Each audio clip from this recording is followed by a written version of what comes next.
Okay, so Yochanan 12, verse 1 to 8. And I haven't even really gone over this in a while, but let's see if I can remember what's going on here. So 6 days before the festival of Pesach, Yeshua came to Beis Heni, the place of Lazar, whom he awakened from the dead. They made a feast for him in the evening. Martha was serving, and Lazar was one of those reclining with him. Miriam took pure, very expensive nard perfume, 1 liter in weight. She applied it to the feet of Yeshua and wiped his feet dry with her hair. The house was filled with the scent of the perfume. One of the disciples, Yehuda ben Shimon Ishkariot, who would betray him, said, "Why was the perfume not sold for 300 denarim and given to the poor?" He did not say this out of compassion for the poor, but because he was a thief. The money purse was in his hand, and he took from what they placed it in. Yeshua said, "Leave her alone. She has hidden this for many days of my burial. For the poor will always be with me, but I will not always be with you." So now, what do we understand about this? What about the perfume and pouring on the feet, and why does Judah actually suggest giving it to the poor? And it seems like Judah is just saying, let's give it to the poor just for the poor, but there's actually a bigger reason. Judah is actually referring to Halacha, and I'm going to show you what I've found in my studies in the previous years. Now, one of the hints is this was actually 6 days before the festival of Pesach. Now, Rashi gives us more of an explanation of what actually happens around Pesach.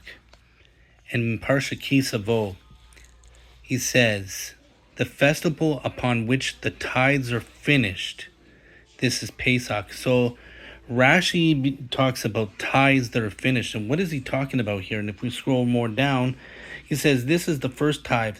The one is given to the Levites. And instead of the second tithe, he should give to the poor. This is called Ma'aser Sheni. There's Ma'aser Ani and somewhere Ma'aser Sheni. And Ma'aser Sheni, we give to the poor. Now, okay, so is this possible that Martha was actually, was it Martha or Miriam? Miriam took the perfume, and is it possible that that was actually reserved for the Ma'aser Sheni, and this is why Judah actually had a problem? Well, maybe there's more to this. And the Rambam in the Mishnah Torah, actually in the section of Hilchot Ma'aser Sheni Veneta Revai, it says that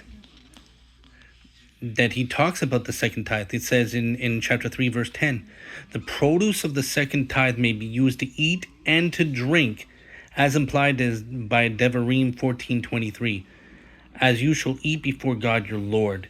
Smearing oneself is considered as drinking. So the second tithe is to be eaten before God in the temple. But it's interesting because then he adds smearing oneself is considered as drinking. And when I saw this, I was like, what? And in the footnotes, the Rambam cites the Yerushalayim Talmud, which derives the permission to use oil for the second tithe as smearing, not for the dead though, only for the living, because eating and drinking, it brings life, and it's for longing our lives, this tithe. As the Halacha says, it's forbidden to use this produce for anyone's other needs, to purchase utensils, clothes, servants, or estates. I did not give it from a corpse.